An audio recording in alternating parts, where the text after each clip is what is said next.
Daniel capítulo 6, você já abriu, amém? Quem está a par das calamidades que têm acontecido em Santa Catarina? Quem tem acompanhado isso aí? A maioria de nós, né? Nós estamos impressionados com o que tem acontecido em Santa Catarina, como chuvas podem inundar uma cidade inteira, de norte a sul, de leste a oeste. Como Itajaí, algumas cidades vizinhas de Itajaí, como águas que desceram com tanto volume, com tanto poder, conseguiram chegar ao teto dessas águas. Está vendo uma das reportagens? As águas baixaram e dentro da casa tinha 1,5 metro de lama. E as pessoas estavam tirando com a enxada aquelas lamas. E cada um que o repórter entrevistava chorava. Não tinha um que desse uma entrevista sem lágrima nos olhos. E a ideia era sempre: perdi tudo. Perdi tudo.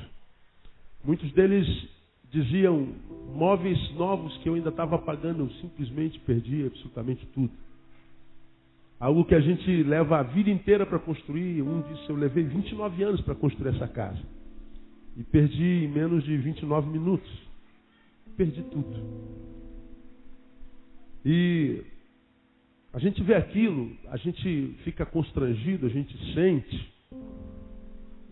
Mas, porque não foi com a gente, daqui a pouquinho a gente esquece. Desliga a televisão, a gente vai ver para a nossa vida, a gente esquece. A gente não anda na rua pensando em Santa Catarina. Anda. Não anda, a gente esquece. Mas eles estão lá tirando a lama de dentro de casa. Estão lá tendo que morar dentro de uma escola, dentro de um ginásio. E alguns a casa caiu. Literalmente a casa caiu, e quando a vida voltar normal na cidade, eles não têm para onde ir. Vão ter que viver na normalidade durante muito tempo. E a gente vai testemunhando, vendo crianças, vendo velhos, que tinham uma vida regular há tantos anos, uma vida de classe média, uma vida não de luxo, mas de suprimento com fartura. De uma noite para o dia, de uma chuva para um sol. Perdem tudo. Tudo. E a gente vê a calamidade, a desgraça instalada. E uma calamidade que eu tenho certeza ninguém absolutamente jamais poderia imaginar que acontecesse naquele lugar. Estão perto do mar. Se a chuva cai com volume, ela escoa para o mar. Mas a água resolveu não ir para o mar. Ela resolveu caminhar para dentro. E ela encontrou abrigo dentro daquela cidade. Aquela cidade parece que tem um afundamento no centro dela, e a água toda canaliza para aquele afundamento, e a cidade fica submersa. Várias delas. Perde tudo que se constrói numa vida inteira em alguns minutos de chuva. Algumas cidades choveu em 1 hora a chuva que deveria chover no mês inteiro. Chuva de 30 dias em 1 hora. De onde vem tanta água, meu Deus do céu? De onde vem tanta água? É um mistério, não é? É um mistério. Diz que é o calor, que as águas do mar evaporam, vai subindo, formam nuvens, mas nem calor a gente está tendo. Essas águas são sinistras, nos faz pensar até no Gênesis, quando diz que lá na criação, Deus criou o firmamento para separar as águas de cima do firmamento e as águas de baixo do firmamento. Dando a ideia que em cima disso que é azul tem água, que é o firmamento. Mas isso é um assunto para uma outra atividade, né? Há algo sinistro com relação a essa chuva. Mas eu não quero falar da chuva. Eu quero falar o que acontece quando essa calamidade chega até a raça humana. Porque a calamidade é uma desgraça, mas o que ela produz, o que ela gera no coração de uma cidade, de um país, é muito bonito. Porque perceba, se você vai para um lugar onde só tem gente rica, vamos para o Congresso Nacional, aquele lugar maravilhoso. Só tem gente rica e que ganha dinheiro fácil, sem trabalhar. E não adianta ficar com raiva, porque é isso mesmo. Lá se discute assuntos que são importantes para a nação, mas não estão muito aí para a nação, não. Pelos frutos os conhecereis. Quando você assiste uma sessão da Assembleia Legislativa, não sei se vocês já viram na Assembleia Legislativa, o presidente está aqui falando, E lá acontece exatamente o que está aqui, não é? Está todo mundo sentadinho ouvindo o presidente. É isso que acontece lá? Sim ou não? Não. O presidente está aqui falando, não tem ninguém ouvindo. Está todo mundo aqui em volta de microfone, conversando, andando para lá, ô fulano, tá? E o cara está aqui falando. Ele está falando de assuntos da nação. Não tem um cabra sentado prestando atenção. Está todo mundo conversando. Não há solidariedade com o que é ouvido, não há atenção com o burro que está falando. Quando um burro fala, o outro abaixa a orelha, dizia a vovó, não é? Não existe atenção, não existe solidariedade. Está todo mundo com grana, está todo mundo satisfeito, está todo mundo feliz. Quando as coisas vão bem, os ricos não se lembram dos pobres, os pobres não se lembram do rico, senão só para se amaldiçoar. Quando o pobre abre a boca é para reclamar que o rico tem demais, quando o rico abre a boca é para reclamar que o pobre está trabalhando pouco para ele. Existe essa individualidade, o individualismo é uma das marcas dessa geração, e esse individualismo que é tão individualista que gera um egoísmo tão egoísta que o que acontece com o outro não me interessa. Pregamos hoje de manhã sobre o espírito que rege essa nação, que é o chamei de dane-se. Dane-se. A palavra é dane-se. O problema dos outros não é meu, dane-se. O que aconteceu é meu, dane-se. Essa palavra dane-se, eu queria desafiar você a pegar o sermão dessa manhã e ouvir na sua casa. Porque nós pregamos à luz do que nós discutimos no Focus, né? Eu ouvi tudo que foi pregado e tentei fazer uma síntese do que eu percebi no Focus, e a verdade, o que acontece na nossa geração é dane-se. Não interessa o que acontece no outro. Falamos que a violência que é quase que endêmica nesse país, essa violência que transforma o outro em qualquer coisa, a gente não quer saber, ela acontece porque existe um negócio chamado impunidade. Então eu arrebento mesmo a boca do balão e mato mesmo o roubo, não quero saber porque sei que não vai acontecer nada. Mas e o outro, cara? Dane-se. Corrupção é a mesma coisa, a gente vai roubando, a gente vai tirando mais do que precisa.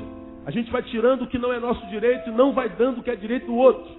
E a gente só vai enriquecendo, tendo corruptamente. Mas e o direito do outro, cara? Dane-se.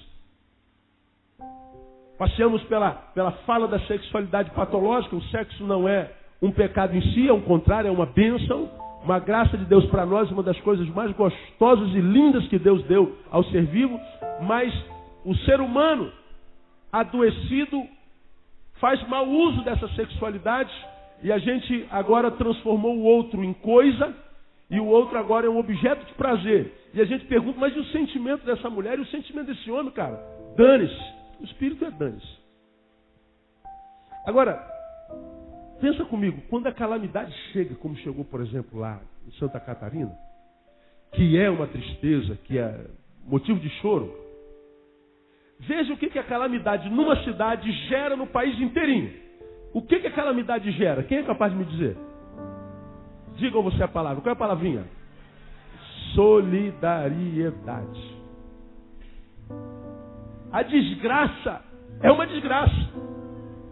Mas ela pode produzir coisas maravilhosas. Porque vê o Brasil inteiro se mobilizando. Pessoas indo para as defesas civis. Nós nos tornamos uma base aqui do Focus para arrecadar material para Santa Catarina. E agora, amanhã vai lá para a defesa civil.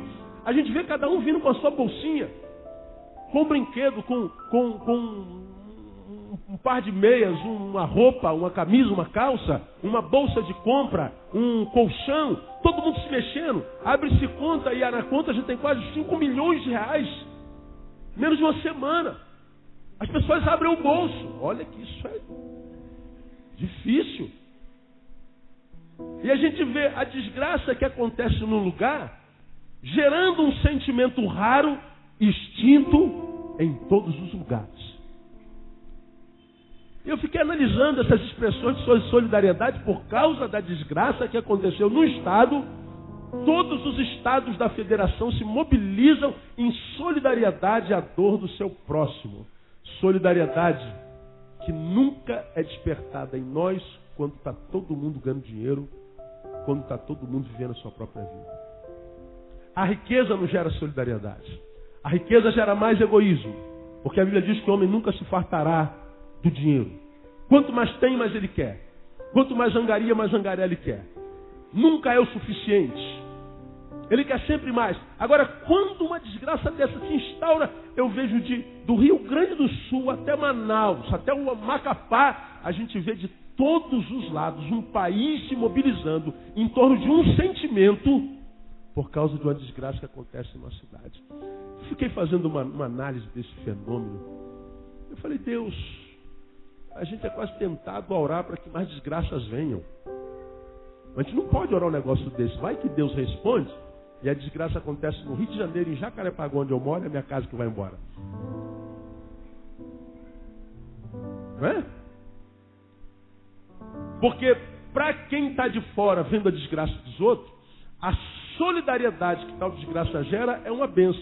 Mas se para que a solidariedade nacional seja despertada no coração do homem empedernido que é hoje, eu tenha que viver aquela desgraça, não, nada de solidariedade, pelo amor de Deus, porque se o caminho para essa solidariedade for a minha desgraça, eu prefiro que a gente viva do jeito que a gente está vivendo, porque é cada um para si e vamos sobrevivendo do jeito que está. É quando uma calamidade gera solidariedade. A calamidade é muito triste, mas a solidariedade é muito linda. Quando eu penso isso, e quando a gente conversa com alguns, quando a gente vê uma calamidade dessa, a gente sempre pergunta, pastor, por que Deus permite uns negócios desses? Ariovaldo Ramos pregou sobre isso na quinta-feira. E ele disse o que eu já disse aqui, Deus não tem nada a ver com isso. Tira Deus dessa história, desse imbróglio, porque Deus não tem nada a ver com isso. O que a gente vê acontecendo enquanto calamidade natural é produto que a gente está fazendo com a terra. Deus não tem nada a ver com isso. A gente não tem mais estações. Preguei de manhã. Nós estamos entrando em dezembro. Amanhã é dezembro, não é? Amanhã é dezembro. Estamos entrando no verão. E ontem eu estava aqui no culto à noite. Pedi para desligar aquele ventiladorzinho ali, porque eu estava morrendo de frio. Desligaram o ventilador e o vento continuava entrando. Eu estava de camiseta como essa aqui. Com frio tremendo. Dezembro. Na sexta fui embora, estava de moto, no Catone estava 16 graus. Isso é o frio do inverno carioca. E nós estamos no verão. Estamos a 15 dias do verão e nós estamos sentindo frio. Nós estamos saindo à noite de casaco. Estamos vivendo o inverno no verão. Nunca o inverno foi tão longo quanto foi agora. O inverno entrou na primavera, está entrando no verão. A natureza está completamente descontrolada. De um lado você vê a enchente matando todo mundo afogado, do outro lado seca, matando pessoas de fome. De um lado você vê neve aos borbotões, do outro lado você vê fogo. Não existe mais inverno, verão, primavera e sei lá mais o que. A natureza não tem mais esse controle cronológico, não existe mais isso. Ou a gente morre inundado, ou a gente morre queimado. Ou a gente morre de frio, ou a gente morre de... Não existe mais meio termo. Porque a natureza está entrando em colapso. Walter Ravara, Walter não, né? Walter Ravara pregou aqui na sexta-feira e ele falou sobre a camada de ozônio. A camada de ozônio já está medindo hoje 27 milhões de quilômetros quadrados. Uma área bem maior do que a área do território nacional. Se a camada de ozônio fosse posta dentro do Brasil, engolia o Brasil com muitos quilômetros. E essa camada de ozônio aqui nos protege dos raios violetas, do raio que vem da atmosfera, que vem do Sol, que é danoso à pele, que é danoso para a vida na Terra. E esse buraco que nos protege e faz com que a Terra viva, respira como tem que respirar, cada 3 meses, uma época do ano, e cada ano dando seu fruto na estação própria, como diz a Bíblia, isso está sendo deteriorado por causa da nossa própria produção. E o que a gente está fazendo com a terra é com que a terra reaja à nossa ação. Toda ação traz consigo sempre uma reação. Então a terra está reagindo. Então quando a gente olha para essa calamidade, por exemplo, como acontece lá em Santa Catarina, como é que Deus permite que uma coisa dessa aconteça? Deus fala para nós a mesma coisa. Como é que vocês permitem que uma coisa dessa aconteça com vocês? Como é que vocês podem viver uma vida tal que possibilite acontecer o que está acontecendo com vocês. Quando a gente olha para o Rio de Janeiro, essa violência maligna que a gente está vendo aí, está gerando o que a gente está chamando aqui a cada domingo de medo cósmico, de depressão, toda sorte de síndrome emocional a gente tem. A gente agora não dorme mais sem remédio. O nosso diazepamzinho está ali do nosso lado, fiel amigo. Sem ele, o sono diz, fui, né? Vazei, não quero saber de ti. A gente não dorme. A gente vai se acostumando com a droga. E somos, portanto, uma geração drogada. E por que nós somos uma geração drogada? Por causa da droga de vida que a gente está vivendo. E a gente diz, como é que Deus permite que a sociedade chegue a essa calamidade de ser existencial e social? Deus fala a mesma coisa para vocês. Como é que vocês conseguem se transformar no que vocês estão se transformando? E aí de manhã fiz alusão a Gênesis capítulo 1, onde nós vemos lá, versículos 1 e 2, no princípio criou Deus os céus e a terra. E a terra era sem forma e vazia. E o Espírito de Deus pairava sobre a face das águas. A palavra águas, traduzida literalmente, dá a palavra caos. O Espírito de Deus pairava sobre o caos. Deus fez a sua criação, criou a sua criação, perdoe a redundância, e aí diz o texto que a terra, depois de criada, era sem forma. Ela era deformada, ela era vazia. E o Espírito de Deus pairava sobre o caos. Ou seja, Deus criou uma casa e a casa estava desarrumada. E o Espírito de Deus pairava sobre aquele estado caótico de ser casa naquele tempo. E o Espírito de Deus então começou a colocar em ordem a casa. Deus pega a casa chamada terra depois de pronta e dá na nossa mão, dá na mão do homem e diz assim, ó, essa aqui é a casa que eu criei para vocês. E coloca Adão e Eva como jardineiro dessa casa. E aí Adão e Eva, que representa a raça humana, que desenvolveu-se ao ponto de chegar a 7 bilhões de habitantes, como acontece hoje, quase 7 bilhões, nós fazemos parte dessa raça, a humana. Essa raça, descendente de Adão e Eva, que foi posta nesse jardim chamado Terra, nesse planeta verde, nesse planeta azul, para que fôssemos dele o jardineiro, tornamos-nos dele o Satã. Somos quem mata, rouba e destrói a nossa própria casa. Agora lá no Gênesis, como preguei de manhã, o Espírito de Deus pairava sobre o caos e ele então arrumou o caos, porque o caos foi produzido pelo próprio Deus. Ele estava arrumando a casa, ele estava criando a casa, haja isso, haja aquilo, produza, estava tudo desarrumado. Ele foi arrumando a casa porque o caos foi produzido por ele mesmo. Agora, o caos que a gente vive hoje, a gente fica pensando, por que Deus não se mexe? Por que Deus não se move? Será que Ele não está vendo? Será que Deus não está percebendo o que está acontecendo com a gente? Ele não é pai, Ele não é bom, Ele não é amor? Por que Deus não se mexe e faz alguma coisa? Por que Deus não paira com seu espírito sobre o caos? Porque esse caos não foi criado por Deus, foi criado por nós. De modo que Deus não mudou. Deus que cuidava daquele caos não cuida do outro. Deus mudou? Não. Como falei de manhã, o que mudou foi a metodologia e o método de Deus para sanar o caos é o homem. Eu sou o método de Deus. Você é o método de Deus. Deus não faz por nós o que a gente pode fazer, o que compete a nós fazer. Por isso que a gente muitas vezes passa pela vida marcado, sulapado pela vida, seja emocionalmente, seja socialmente, ou seja nessa calamidade natural.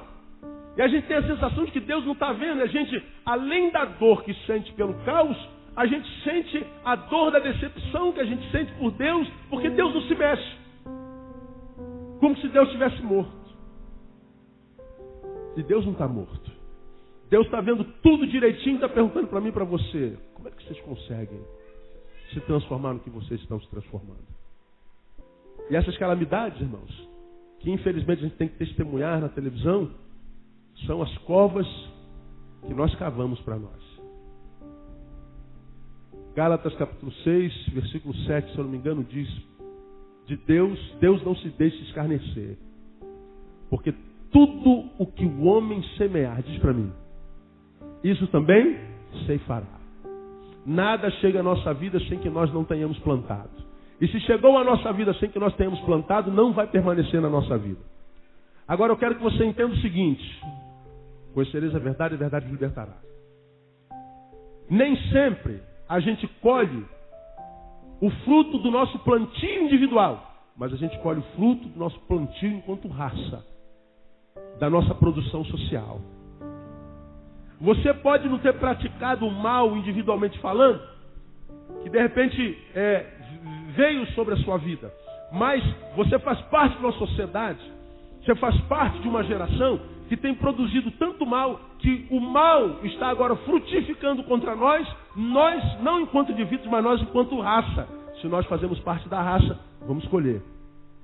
As calamidades estarão na nossa frente daqui até a volta de Cristo Jesus, irmão. Eu não recebo, pastor. Não é questão de receber ou não receber. Eu não estou profetizando. Eu estou diagnosticando. Olha o fruto da nossa geração e você vai saber o que ela vai colher amanhã. Você quer saber qual vai ser a qualidade de vida que a gente vai vivenciar amanhã? Olha o que a nossa geração está plantando hoje. Você vai saber. De modo que você pode ser até vítima da dor da nossa produção amanhã. Mas você não precisa ser tomado por espasmo, não precisa ser surpreendido. Porque os sinais estão diante de nós. Aí você fala assim, pastor, o que Daniel tem a ver com isso? Quase nada. Mas esse capítulo de Daniel registra aquele episódio de quando ele foi jogado numa cova, uma cova que ele não plantou, que ele não cavou. Quem conhece a história de Daniel aí? Daniel foi jogado dentro de uma cova cheia de quê? Quem se lembra? De leões. Todo mundo conhece essa história aí. Agora, por que ele foi jogado dentro da cova de leões? Porque ele cresceu muito no reino, Deus o honrava, ele foi tomado como escravo, Deus o honrou. E ele era o único que servia o Deus que honrava a tudo que ele fazia. Os religiosos que serviam outros deuses ficaram com inveja. Falaram assim, cara, tudo que esse cara faz dá certo, meu. Tem que parar esse homem, porque ele está sendo honrado demais no reino, já é governador. Temos que achar um podre na vida desse cara. Caçaram o podre na vida de Daniel, não acharam. O que a gente faz? Não tem podre. Já sei. Vamos mexer com a fé dele. Vamos convencer o rei para criar um edito, uma lei que proíba qualquer cidadão do reino a levantar orações a qualquer Deus que não ao rei. Eles tramaram lá uma lei e o rei assinou. Quando o rei viu, já estava lá. Ninguém pode fazer orações no próximo mês, senão só ao próprio rei. Daniel, que era um homem de oração, disse, eu não posso deixar de manter a comunhão com meu Deus. Todos os dias ele ia para a sua janela, abria a sua janela e clamava ao Senhor. E ele sabia que aquela lei era para pegá-lo na fé, porque em podre não podiam pegá-lo. E a despeito da lei, ele disse, como diria o apóstolo, importa antes obedecer a Deus do que aos homens. E ele vai para a janela e ora. Quando a cidade vê Daniel orando, os religiosos chegam perto do rei, olha lá, o cara está descumprindo a sua lei. E o rei, com muita tristeza, tem que prender Daniel. E Daniel teve como castigo ser lançado na cova dos leões. E o rei cumpriu a lei, mandando Daniel para a cova com muita dor no coração. Daniel, quando estava indo para a cova, o rei estava do lado dele. Daniel, não fica triste não, quem sabe o teu Deus, esse Deus que tem te honrado tanto, ele vai te livrar da cova, não vai? Ele vai te livrar, pelo amor de Deus, diga que ele vai te livrar. Aí Daniel falou assim, se ele quiser ele me livra, mas se ele não quiser ele não me livra. Em outras palavras assim, meu rei, relax, take it easy, fique tranquilo, porque eu estou bem, então não fique senhor mal. Ele foi para a cova. Ele vai para a cova e o rei fica lá preocupado. Meu Deus, só amanhã que eu posso saber o que aconteceu. Quando chega de manhã, o rei vai lá pertinho da cova e diz o texto que ele vai pensando, Deus, será que um Deus livrou? Tem que ter livrado, pelo amor de Deus. Ele livrou. Livrou, não posso ter perdido aquele cara, que o moleque é bom. E ele chega lá na porta da cova, Daniel, será que teu Deus te livrou, Daniel? E aí faz aquele silêncio. E diz o texto que Daniel falou, sim, meu rei. O Deus que eu sirvo tapou a boca dos leões e eu estou são e salvo nesse lugar. Eu fico imaginando o rei dizendo, glória a esse teu Deus, que bom que você está. Tirou Daniel da cova e o que o rei fez? Pegou aqueles camaradas que escreveram essa lei e jogou dentro da cova dos leões. Diz o texto que antes deles caírem lá no fundo, o leão já estava escalando a parede e comeu os caras no caminho. Está lá escrito. Calamidade. Na vida de Daniel, da qual ele foi livre, na vida desses homens. Essa história a gente conhece. Agora você sabe o que aconteceu depois da cova? Você sabe o que aconteceu depois que ele saiu da cova? Porque eu vou dizer uma coisa para você aqui. Eu tenho me encontrado com pessoas cuja vida é marcada pelas consequências adquiridas de cova em cova. São aquelas pessoas para as quais a gente olha e fala assim, cara, esse cara nasceu com urucubaca, não é possível, meu. Tudo dá errado. É uma cova atrás da outra. É um fracasso atrás do outro. Esse cara, toda vez que eu olho para esse cara, ele está fugindo de um leão. E o leão vai tirando um pedaço deles, a cada semana que eu encontro com ele. Pessoas com as quais a gente se relaciona e ouve costumeiramente. Me relaciono com multidões. Aqui sentado, irmão, são 1.284 lugares, está lotado sempre. Lá são mais milhares de pessoas. CDs são mais milhares de pessoas. Com milhares de pessoas, um universo enorme de gente. E-mails são quase 200 por dia hoje em dia. E alguns repetidos. Pessoas que, toda vez que escreve, tem lá alguns e-mails que já estão decorados na minha cabeça. Aí aparece o e-mail do fulano de tal ali, lá vem bomba de novo. Porque tem uns 3 dias que ele me escreveu, há 3 dias atrás ele me escreveu uma desgraça, e já tem 3 dias que ele me escreve todo dia, e quando eu abro o e-mail dele, nova desgraça. Às vezes eu abro o e-mail de alguns e falo assim, não, deve ser a mesma desgraça, deve ser a mesma coisa. Não, é nova. E aí quando a nossa vida vai sendo marcada por cova, de cova em cova, a gente vai questionando o amor de Deus, a bondade de Deus, calamidade, calamidade. Por que aquela tempestade caiu lá em Itajaí, não caiu aqui em Realengo, não caiu na Malé? A gente não sabe resposta para isso, não adianta ficar lucubrando, não tem resposta para isso. Agora o fato seja através da revolta da natureza, e quando a natureza se revolta, a gente se torna bonequinho de fantoche, porque a gente não pode fazer nada mesmo. Não tem jeito, mano. Se a chuva cismou de cair, o que a gente pode fazer? Não tem jeito. Se o barranco resolveu descer abaixo, não tem, vai levar tudo. Nós somos reféns da natureza, não temos poder e controle sobre nada. Agora, algumas calamidades, algumas covas das quais nós, quem sabe, poderíamos passar pela vida sem cair nelas. Às vezes eu brinco com a minha esposa, a gente está dirigindo, e quem está do lado tem uma visão diferente da rua de quem está dirigindo. A gente está ali, ainda mais quem dirige, né? A gente está do lado, fulano está dirigindo, mas você freia também. Você diz devagar, não, direita, não para, você não está vendo. Se cai num buraco, você não viu esse buraco aí não? Aí ele fala assim, você quer dirigir? Acontece com vocês isso, sim ou não? Acontece, né? Aí, não, eu não brinco com o André. Eu falo assim, meu amor, olha só, quando você estiver passando assim na estrada, se você ver um buraco, você vai passar dentro, não, pode desviar dele se quiser, não precisa. Você não é obrigado a entrar no buraco, não. A ironia é pior ainda, né?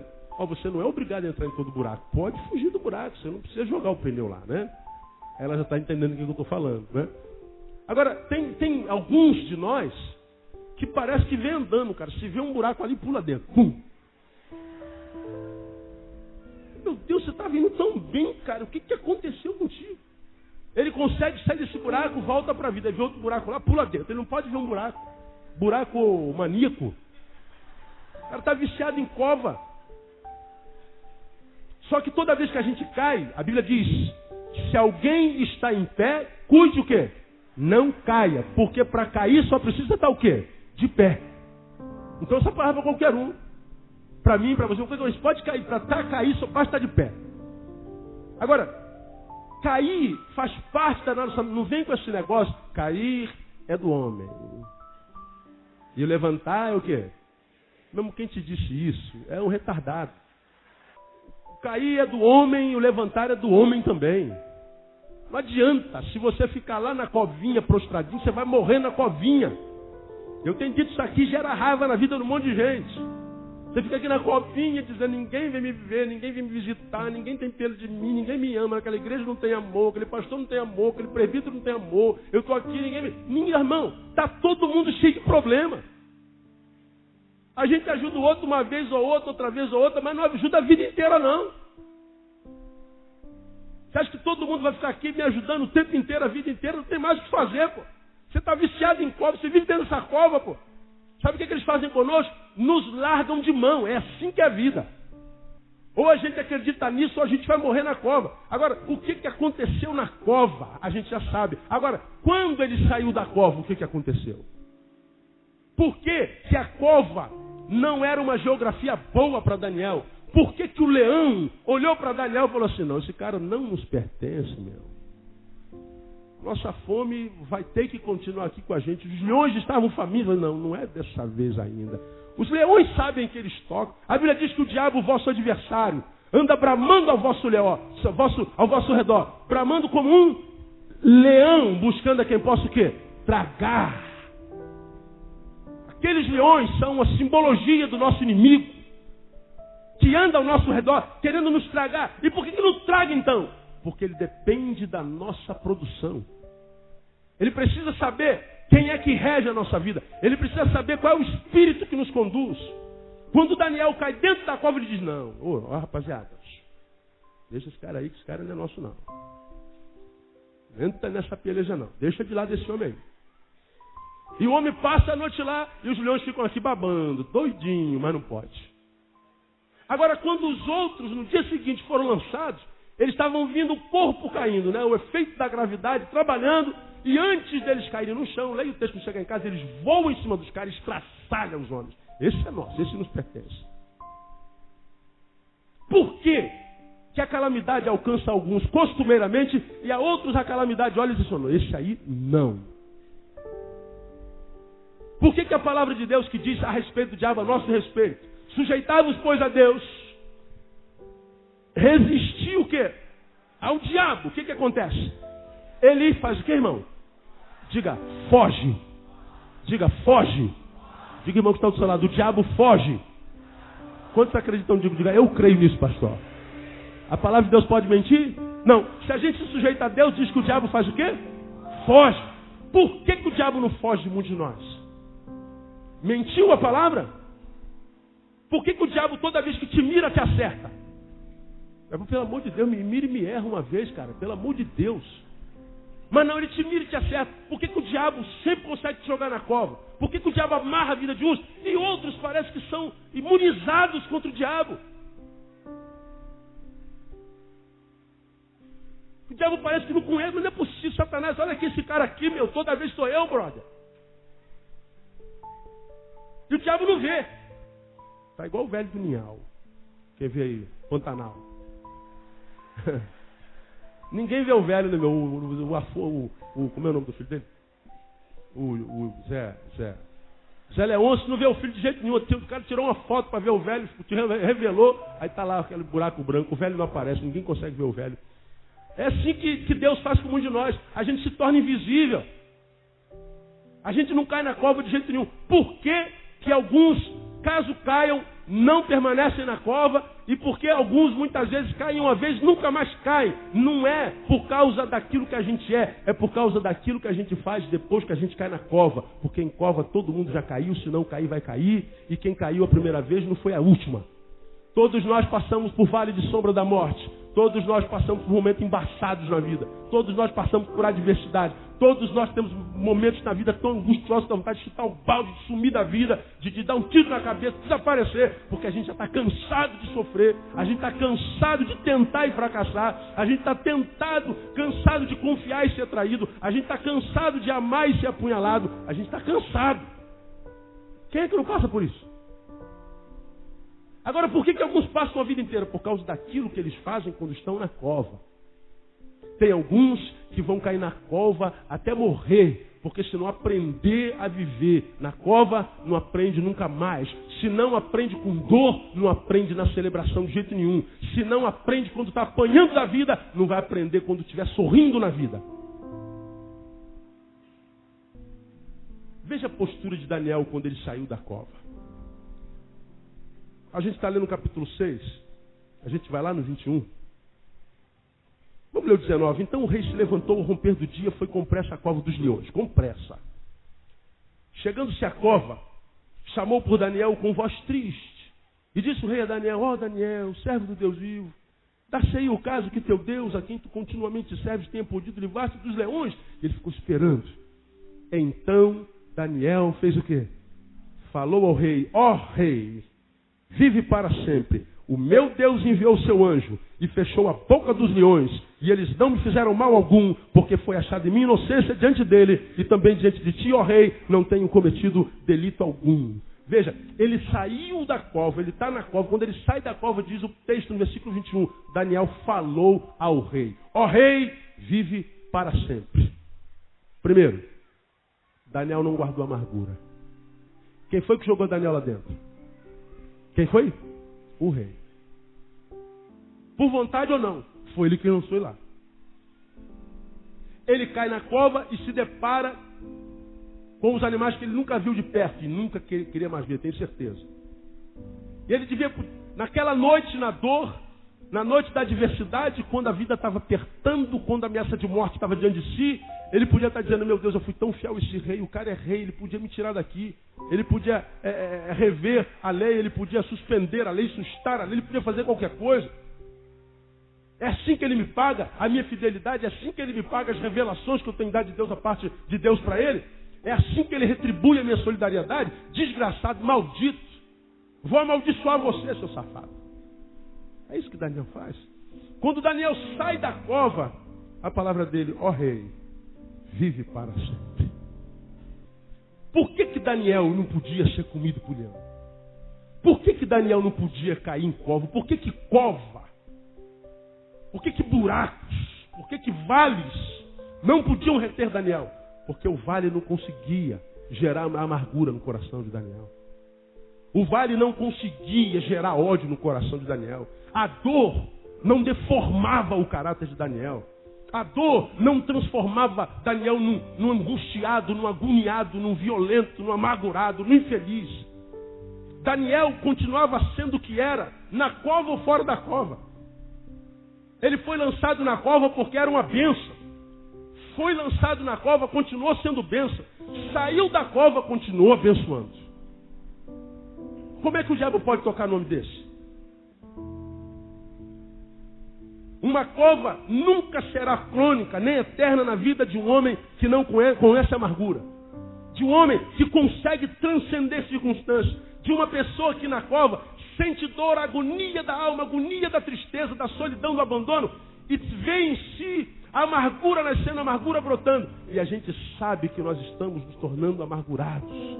A gente percebe, nós temos condição de perceber isso racionalmente. Muitas vezes a vida vai mexendo com a gente, vai deformando a gente. A gente gostava de estar com esse amigo aqui, agora a gente não sai mais com os amigos. Gostávamos de estar na igreja adorando, não vamos mais para a igreja. Saímos com os amigos depois do expediente, não saímos mais. A gente tinha prazer em ler a Bíblia, não lê mais. Tinha prazer em ler outros livros, não lê mais. Tinha prazer em tomar aquela Coca-Colazinha com limão, não toma mais. A gente tinha prazer em se olhar no espelho e passar chapinha, já não passa mais. A gente vê que nós estamos nos abandonando. E o autoabandono só é produzido por um coração amargurado. E uma pessoa que se autoabandona dificilmente cuidará de alguém que não seja ela mesma. Você percebe? Só que essa amargura, perceptível racionalmente, ela não é combatida por nós mesmos. Porque a gente acha que o outro merece essa amargurada na qual eu estou me tornando, esse amargurado no qual eu estou me tornando. Se essa sociedade fez isso comigo, eu vou retribuir na mesma moeda. Pois bem, faça isso. Mas se prepare para as próximas covas. Elas já estão de boca aberta aguardando você. Por que Daniel não podia viver em covas? Por que o leão que rondava Daniel não podia se alimentar de Daniel? Se alimentar daquela carne santa? Por que o leão não podia transformar Daniel em alimentos? Porque o diabo não pode comer uma carne que é temperada pelo amor. Daniel sai da cova e profetiza a bênção. Você sabe o que é isso? Isso é sacrifício de louvor. Estou com vontade de matar o sujeito. Estou com vontade de esmagar, de pegar o pescoço dele e quebrar esse desgraçado por causa dele que eu estou aqui. Esse traidor, essa traidora. Eu fiz tudo de bom para ele, tudo de bom para ela. Confiei a minha própria alma, a minha própria casa. E olha o que ela fez comigo, o que ele fez comigo. E o mal que ele fez contigo já fez, produziu a dor que ele produziu em você. Agora, ele já não está mais fazendo mal, já passou, virou passado, foi para o dia de ontem. Mas o dia de ontem continua presente no dia de hoje. E o teu algoz já foi embora, está vivendo. Já fez a besteira dele e foi embora, está vendo a vida dele. E você está reeditando os teus ontens e colocando de forma muito clara nos teus hojes. E os teus hojes são ruins porque você ressuscita o teu ontem e você diz, é por causa dela. Não, é por causa de você. Se prepare, novas covas te alcançarão. O que Daniel fez depois da cova? Veja o versículo 22. O meu Deus enviou o seu anjo, fechou a boca dos leões. Eles não fizeram mal algum, mas ele diz, tem uma razão para isso, meu rei. Sabe por que os leões não me comeram? Ou melhor, sabe por que Deus mandou anjos? Porque foi achado o que? Leia para mim. Inocência diante dele. Foi achado em mim inocência. Isso é proclamar santidade para si mesmo. Eu sou inocente. Agora fala assim, eu sou inocente. Pastor, tem alguém inocente hoje, pastor? Me ajuda, pergunta o irmão que está do seu lado. Você é inocente? Pergunta ele. Olha o sorriso desconfiado. Você é inocente?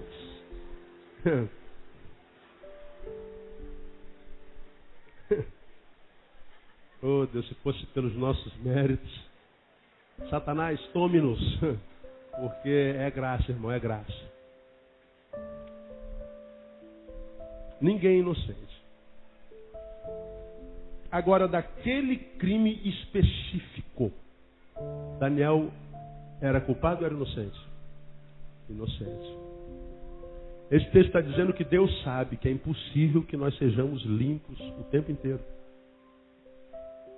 Esse texto está dizendo, embora a gente não consiga ver lá, que Deus sabe que a gente não é santo o tempo inteiro.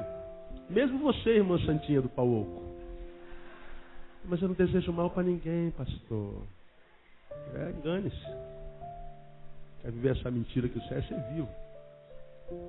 Você quer continuar dizendo que não se conhece? O problema é seu. Fingir que não se conhece não muda o que você é em essência. Alguns têm conhecimento de si mesmo. Outros não têm. Ter ou não ter não muda o que você é. Nós não somos inocentes o tempo inteiro. Mais do que esse texto está dizendo, rei, quando Deus julga essa causa aqui, que me fez cair nessa cova, eu estou aqui por causa desse negócio. Nesse negócio, eu sou inocente. Tu sabes que diante do Senhor e diante do meu Deus, eu sou inocente dessa causa aí. Se a cova é em função disso, essa cova não me pertence. Porque eu sei que um cara que tem moral para falar isso aí, se caso ele caia numa cova que ele merece, ele vai dizer, eu estou aqui porque eu mereço. Jesus disse isso quando estava na cruz. Aliás, um bandido disse isso quando estava na cruz. Nós estamos aqui porque os nossos méritos nos trouxeram para cá. Mas este justo, o que ele fez para estar aqui? Agora, quando o homem disse assim, olha, eu mereço estar aqui, nós dois merecemos estar aqui, lá naquelas 3 cruzes do Getsema, um deles zomba de Jesus. O outro diz, não zomba dele não, porque nós merecemos estar aqui. Ele não. Jesus diz assim, olha, eu não consigo me calar quando eu vejo um pecador que reconhece que está sendo punido por aquilo que ele fez.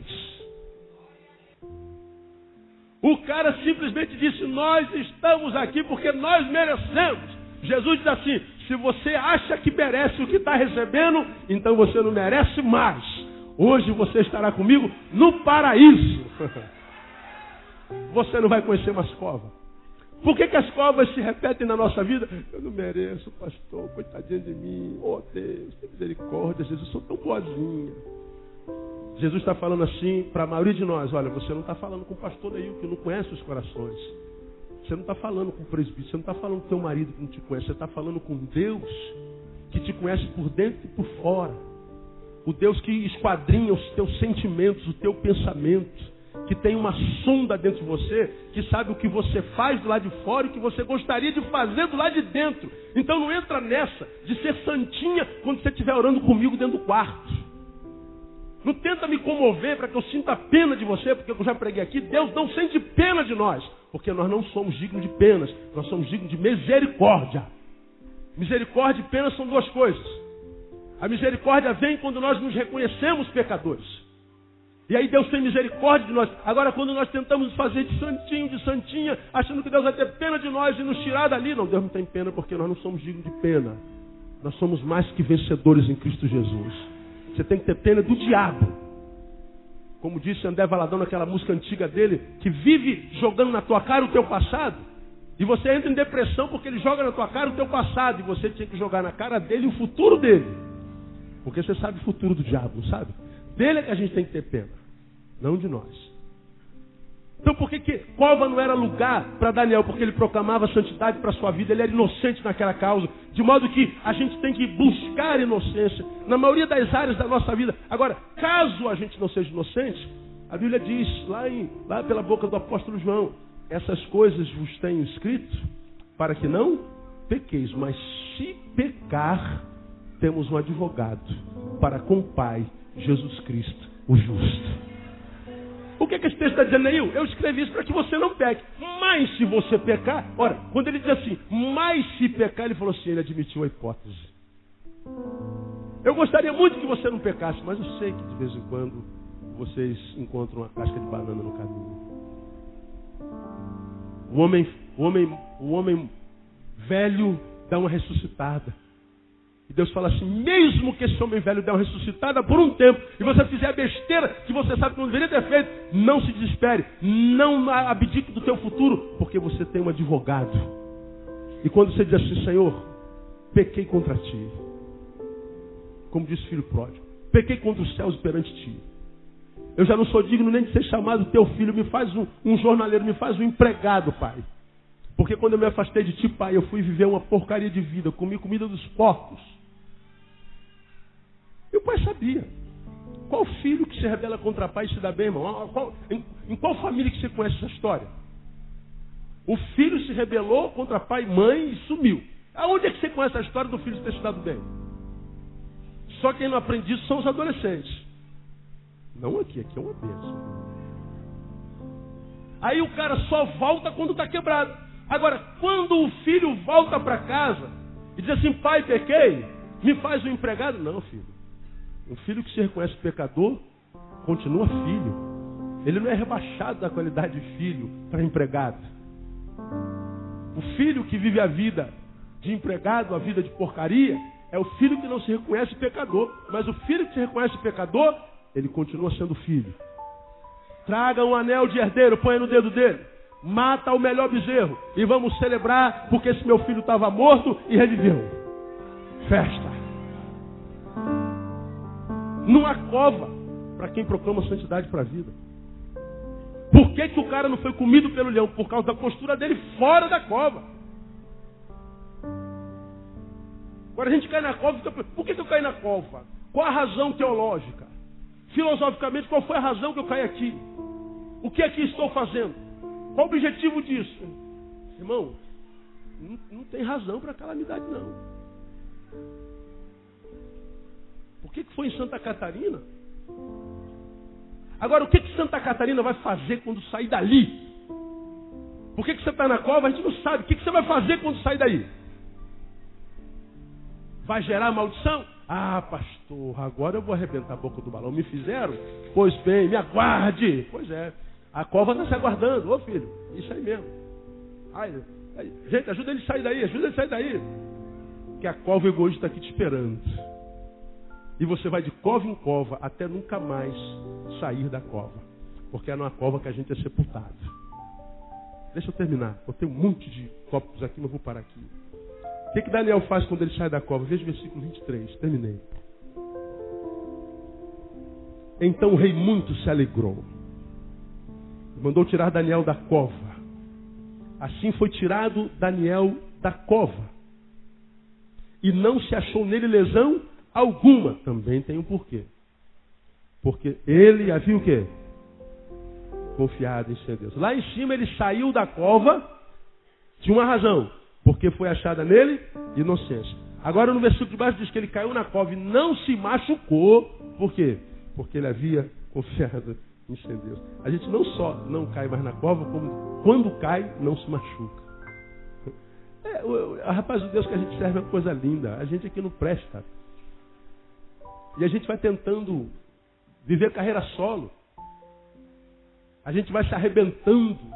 Porque no fim todo mundo volta, quebrado, arrebentado, mas volta.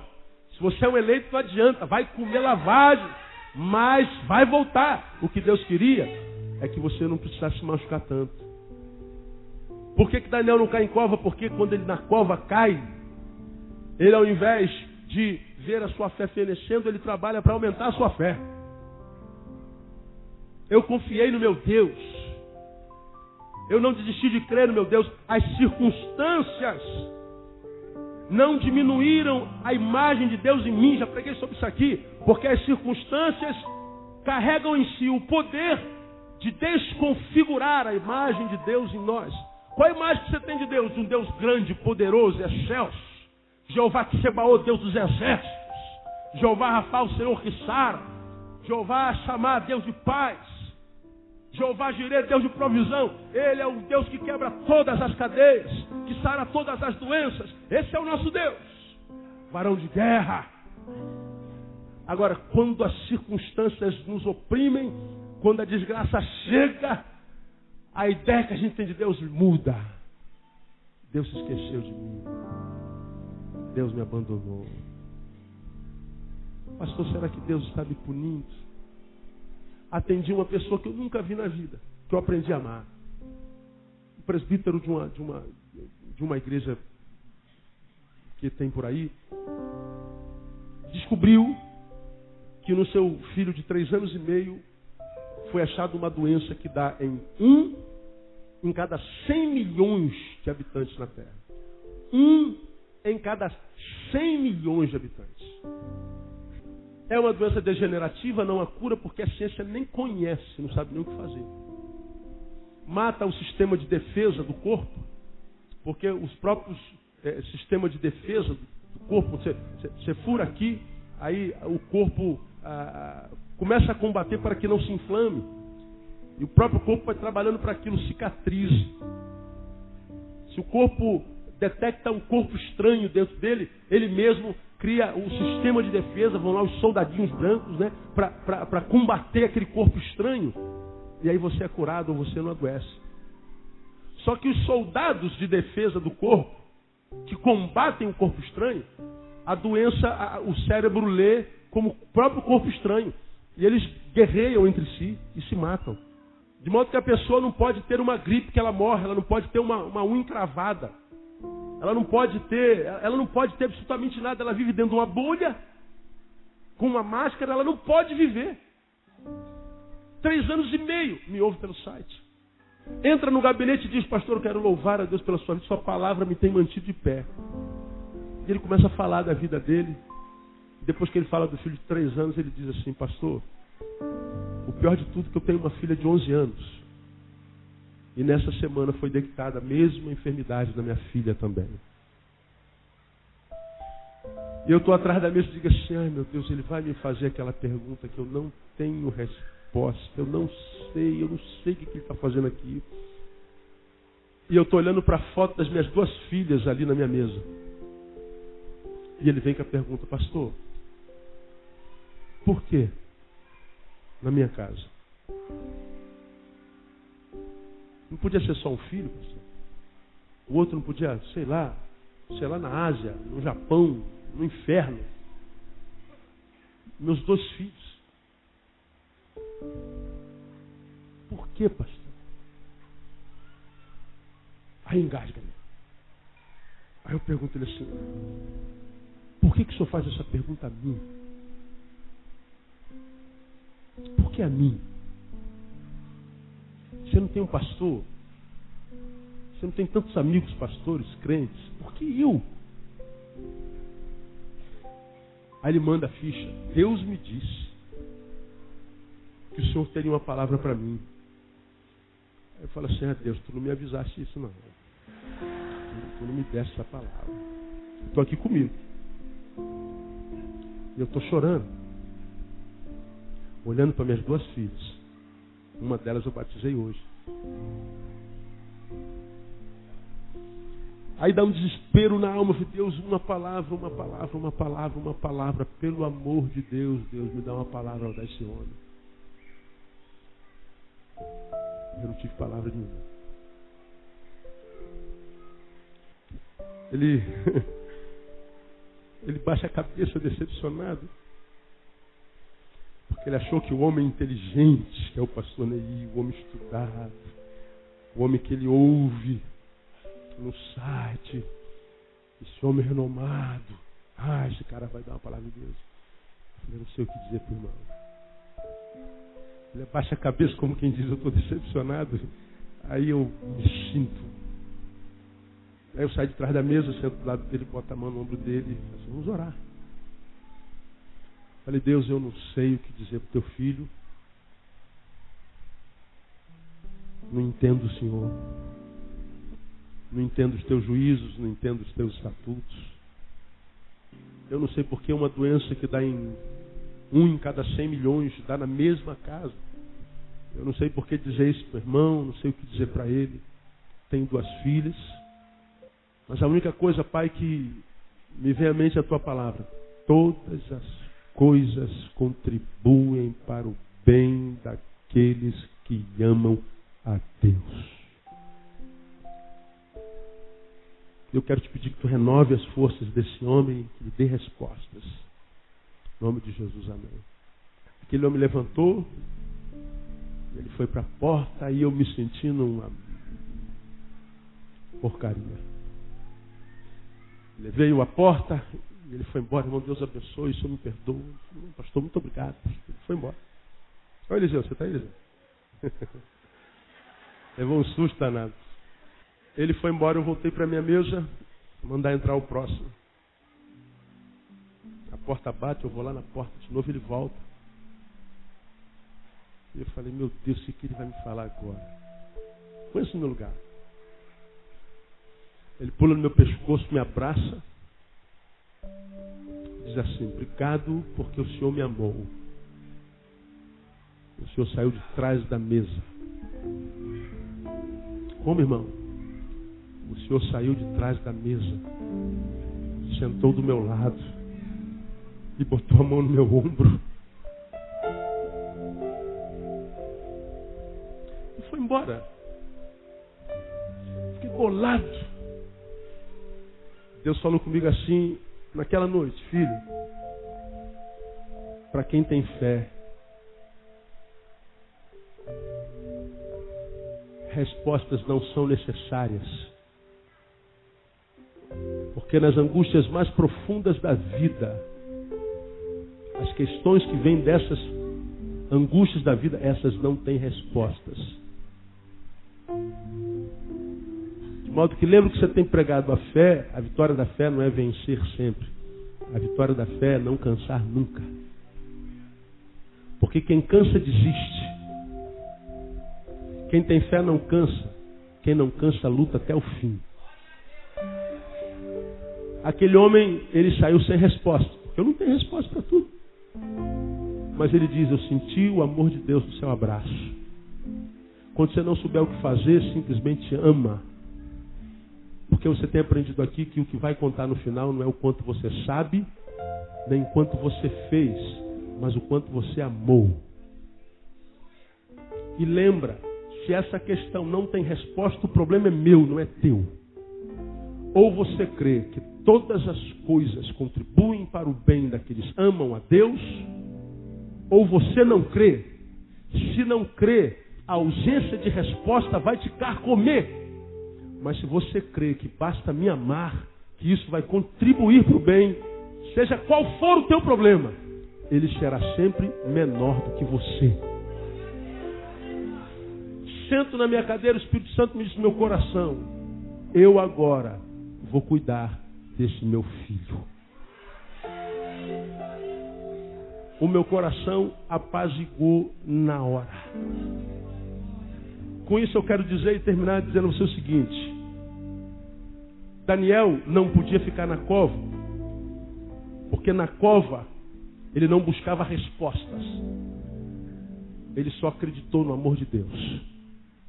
E ele acreditou no amor que ele tinha por Deus. Ele não conhecia a palavra paulina, mas ele sabia que todas as coisas contribuem para o bem daqueles que amam a Deus. Então, eu não sei que cova você está, meu irmão. Se Deus liberou essa palavra, tem alguém em cova aqui. Eu não sei qual a profundidade da tua cova, eu não sei o que te levou lá, eu não sei quando você vai sair. Mas o que Deus está dizendo é o que você tem que fazer quando vai sair daí. Se Deus já está dizendo o que você tem que fazer quando sair daí, sabe o que Deus está falando para você? É chegar do fim da sua cova. Pode aplaudir o Senhor, irmão.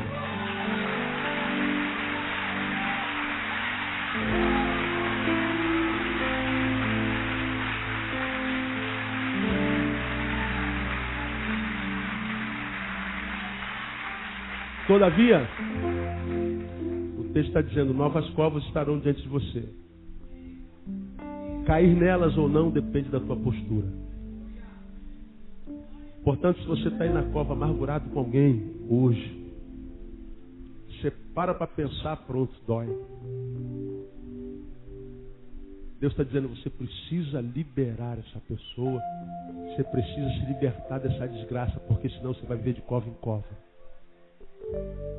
Se você está em cova, o Senhor está dizendo para você, proclame santidade para a tua vida. Isso se chama conserto. Conserta a tua vida. E se você está na cova, a Bíblia está dizendo, aumenta a tua fé. Porque quando a gente alcança a fé, aquela que é dom de Deus, a gente não vai mais precisar de respostas, irmãos. Porque quando as dores são dores intensas, elas não trazem consigo respostas. Nós não temos resposta para a maioria dos dilemas da vida. E se a gente ficar buscando respostas, os dilemas da vida vão ficar nos atropelando. O nosso papel, Deus, eu não sei porquê, para quê, quando, mas eu creio no amor que tu tens para mim. Eu creio no teu caráter. E eu sei que porque tu és de amor, essa cova não é cova, ela é uma universidade. Que vai me transformar num doutor da vida. Porque se você não aprender na dor, irmão, acabou. Não tem mais esperança. Então essa dor não é um castigo de Deus. É uma bênção de Deus. Deus quer saber o que você vai fazer quando sair dela, porque a tua cova acabou. Quem tem ouvidos, ouça o que o Espírito diz à igreja. Aplauda o Senhor bem forte.